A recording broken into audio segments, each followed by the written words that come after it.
আরে আমি অন্ধ, প্লিজ আমাকে সাহায্য করো, আমাকে ক্লাস পর্যন্ত নিয়ে যাও। আবে তুই তো অন্ধ, যা সর এখান থেকে। আরে ও তো আমাকে সাহায্য করেনি, আমি তো ওকে ছাড়বো না।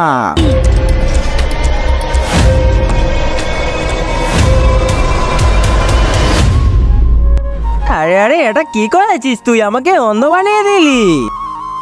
আরে আমি তো এখন কিছুই দেখতে পাচ্ছি না। তুমি আমাকে সাহায্য করোনি, তাই এমন হয়েছে।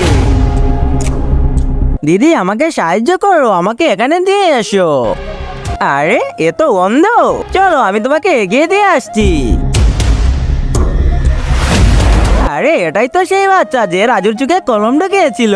আরে এই বাচ্চা তো অন্ধ। আরে এটা অন্ধ ভূত। কি এটা ভূত? কিন্তু তার আগে যে মা তোমার মুখে খাবার তুলে দিয়েছে, আজ সে প্রিয় মায়ের জন্য একটি লাইক এবং সাবস্ক্রাইব করে কমেন্টে এই ইমোজিটা দিয়ে যাও। আরে ভয় পেও না, যে আমাকে সাহায্য করে আমি তার কোনো ক্ষতি করি না।